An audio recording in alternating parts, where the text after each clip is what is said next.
Isur Danilovich was a nice Jewish boy born in upstate New York almost a century ago. He actually turns 100 1 month from today.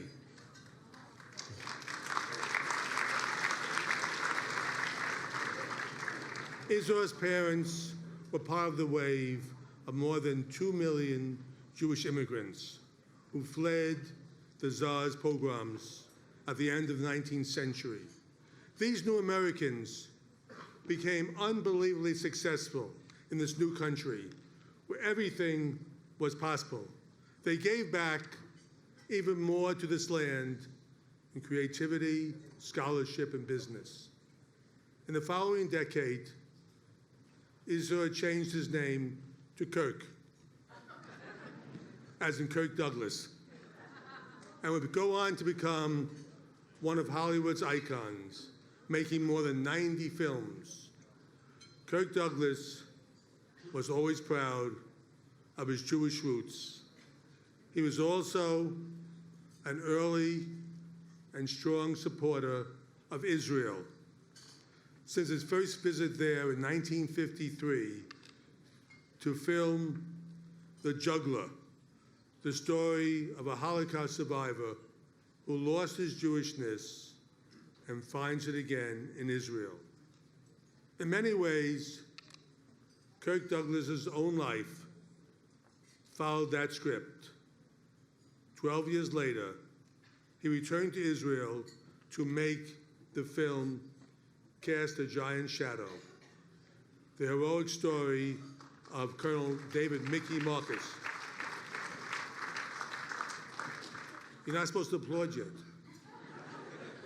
A West Point graduate who came to help Israel in its war of independence and died there. Please turn your attention to the video screens and watch a short clip of Kirk Douglas in the epic film Cast a Giant Shadow.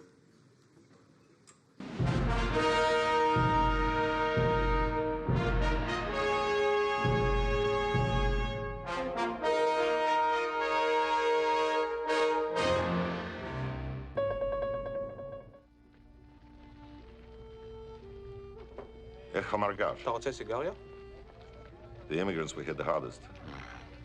We gave orders in 7 languages, and still many couldn't understand. But they advanced. We found their bodies in the wheat. Safety catches still on their guns. They didn't even know how to release them. But they still advanced. But they were all facing toward Latrun, next year in Jerusalem. What do you want me to do, cry? It means your training is inefficient. It means you need more interpreters. It means you're wasting manpower. These kids want to fight. You know how important that is? You've got to attack again. They wanted to fight. It's a little different now. The Arab Legion isn't going to move out of those hills. They're just playing for time until the truce. Now you've got to regroup, reorganize, and attack. I must think of my men. So yourself, our boys are worn out. We're all worn out, but we'll do it. Made it across the Red Sea, didn't we? Mickey, it's the first time I ever heard you say we.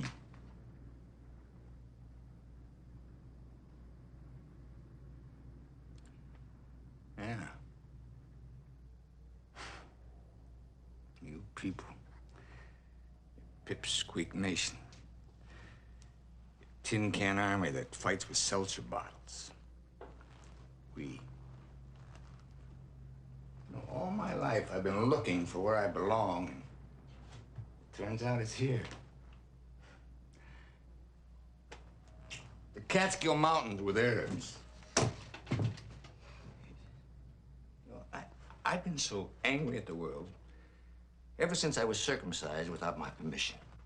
And all of a sudden, I find out I'm not so special after all. Everybody around me here is in the same boat, and nobody's belly aching. Okay. Stand up and be counted, the man said. Grow up.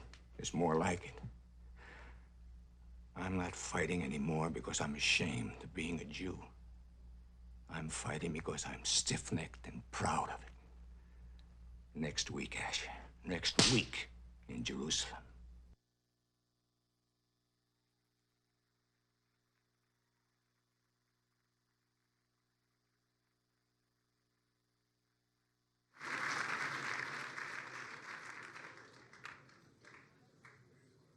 Later in his life, Kirk Douglas rediscovered his Jewish roots and wrote extensively about his pride and attachment to his religion.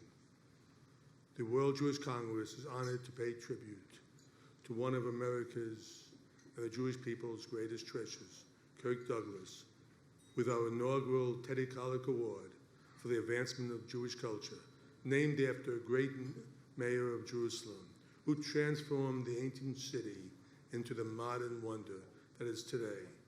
I'm especially happy that Teddy's son, Amos, and granddaughter, Abby, who just finished her Army service, are with us tonight.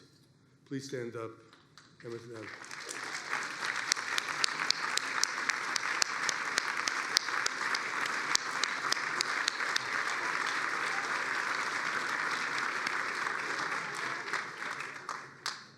Now, to accept the Teddy Kollek Award on behalf of his father, Kirk Douglas, we are grateful to welcome his son, Michael Douglas.